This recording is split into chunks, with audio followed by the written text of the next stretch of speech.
Assalamualaikum warahmatullahi wabarakatuh. Halo teman-teman, kenalin, nama aku Rizky Ryan Ramadan.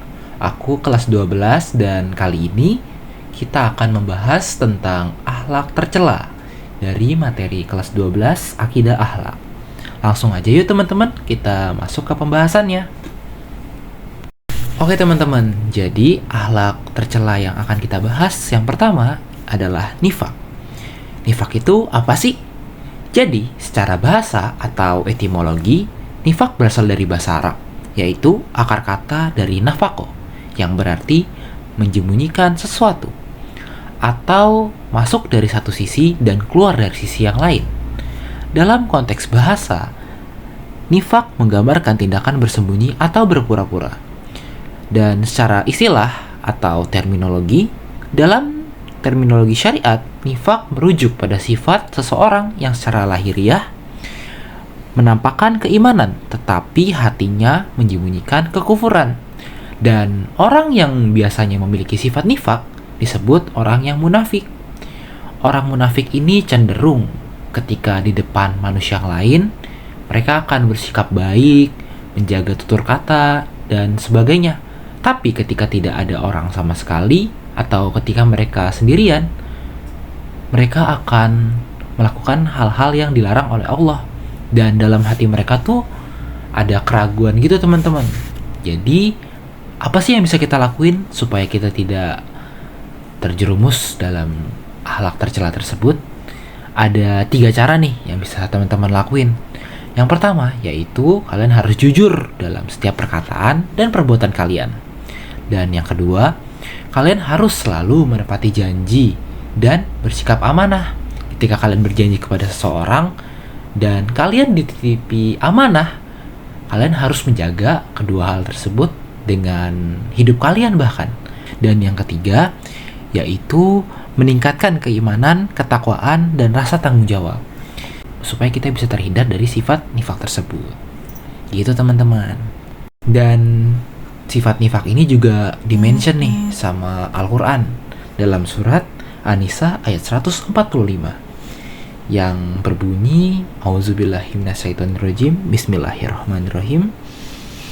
Innal munafikina fi darkil asfali minan nari walan tajidallahum nasyira.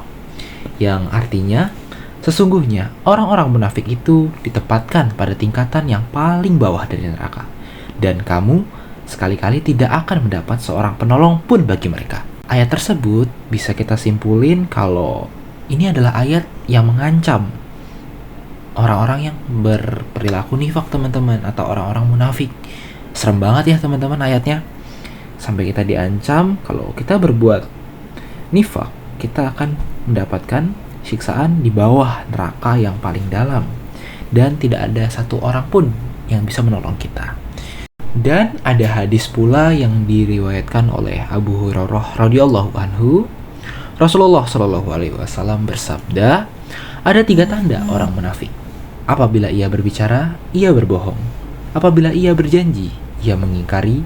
Dan apabila ia dipercaya, ia berkhianat. Hadis riwayat Muslim. Rasulullah sendiri sudah memberikan kita 3 tanda atau ciri-ciri yang bisa kita pegang untuk kita mengenali lah. Semoga aja ketiga sifat tersebut tidak ada di dalam diri kita dan kita bisa menghindarinya ya teman-teman semua. Oke teman-teman, selanjutnya ada sifat keras hati.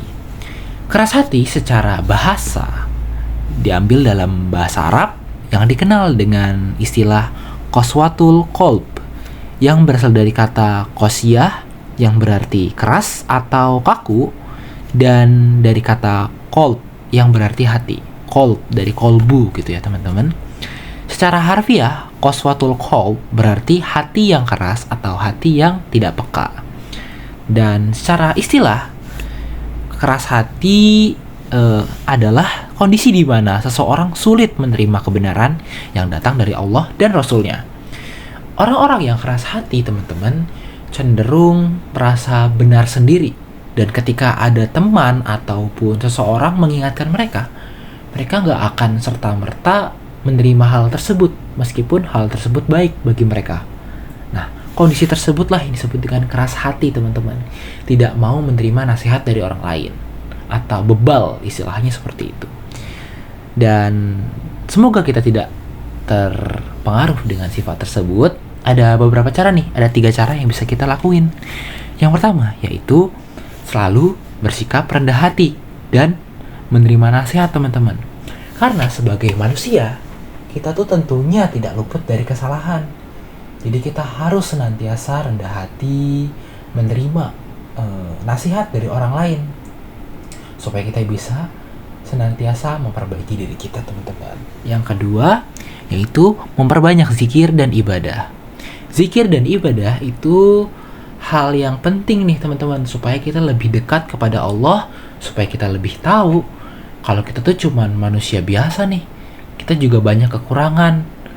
Kita perlu bergantung kepada Allah. Gitu, teman-teman.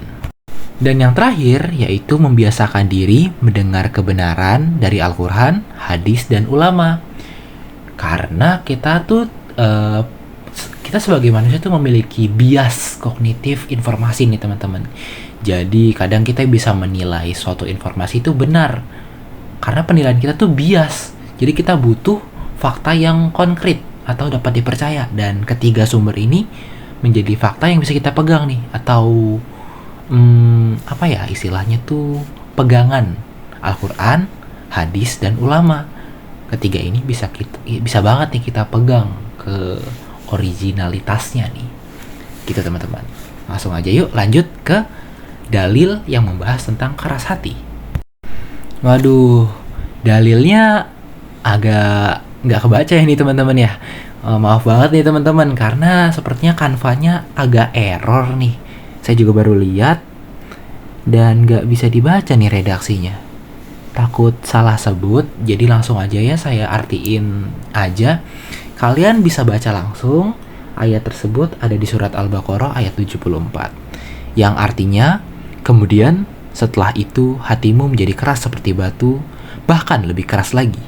Bahkan di antara batu-batu itu, sungguh ada yang mengalirkan sungai-sungai darinya. Dan di antaranya ada pula yang terbelah lalu keluar air darinya. Quran surat Al-Baqarah ayat 74.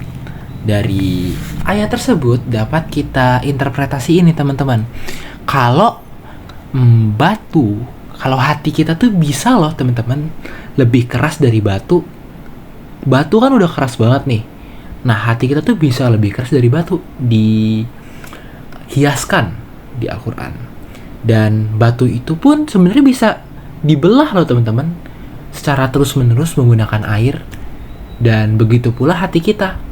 Hati kita bisa keras, tapi hati kita tuh bisa dilunakkan lagi, sedikit demi sedikit.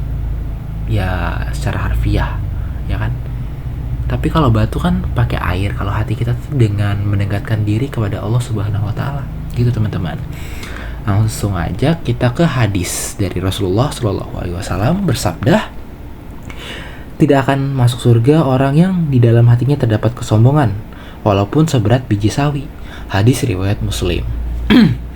Dan di sini Rasulullah memperingatkan nih kepada kita, kesombongan yang dimaksud di sini adalah kesombongan tidak ingin menerima kebenaran, teman-teman. Ya, balik lagi ke sifat keras hati tersebut atau bebal. Jadi kita nggak boleh nih bersikap sombong, ya, karena nggak bakal masuk surga. Oke, lanjut aja yuk, karena kita kayaknya udah kepanjangan nih, udah 10 menit. Langsung aja kita masuk ke pembahasan terakhir, yaitu godop.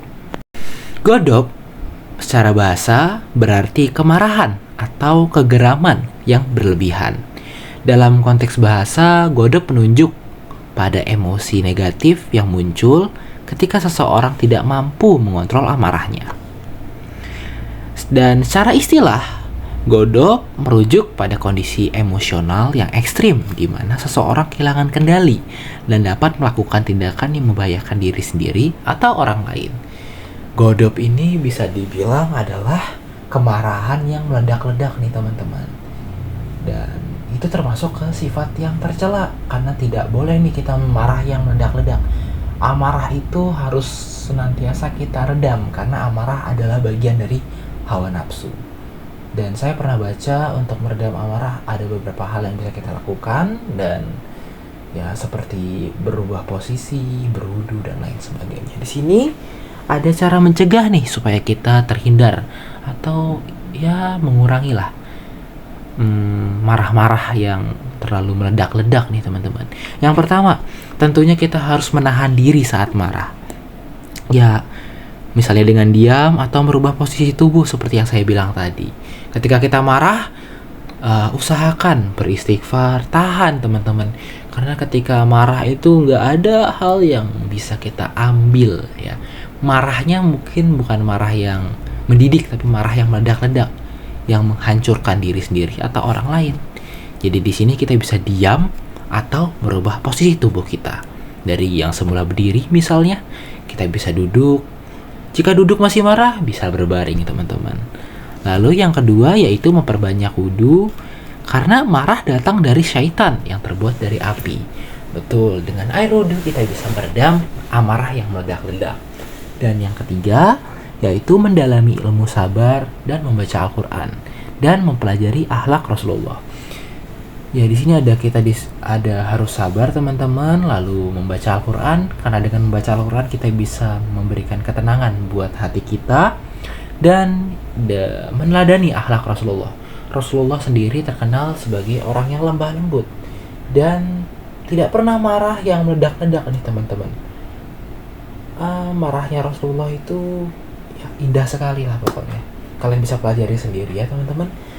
Dan dalil yang membahas tentang godop atau pemarah itu disebutkan dalam Quran surat Al-Imran ayat 144. A'udzubillahi minasyaitonirrajim. Bismillahirrahmanirrahim. Walakaziminal ghaidho wal afina anin nasi wallahu yuhibbul muhsinin.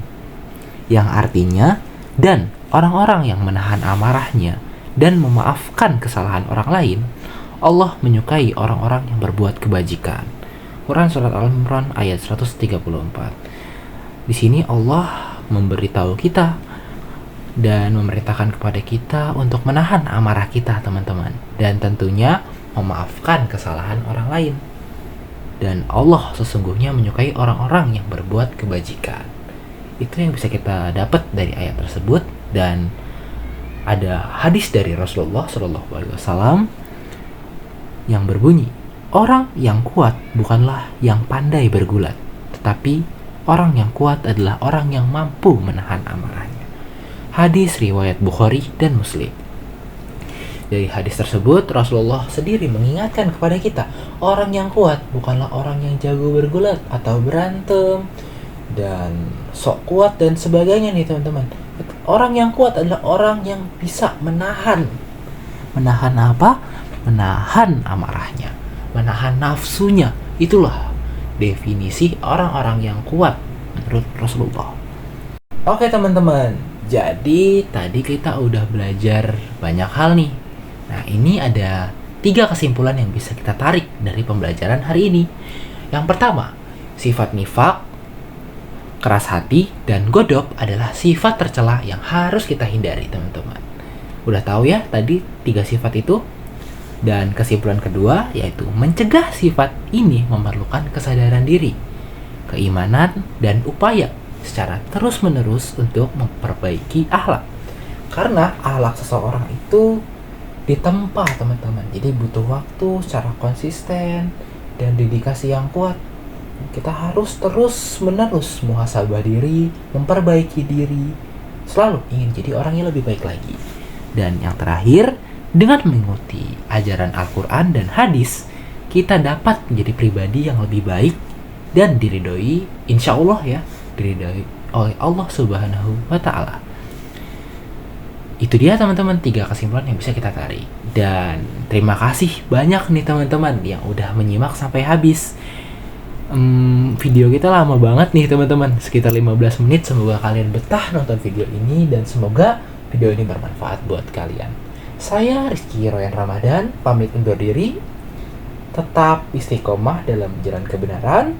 Wassalamualaikum warahmatullahi wabarakatuh. Dadah.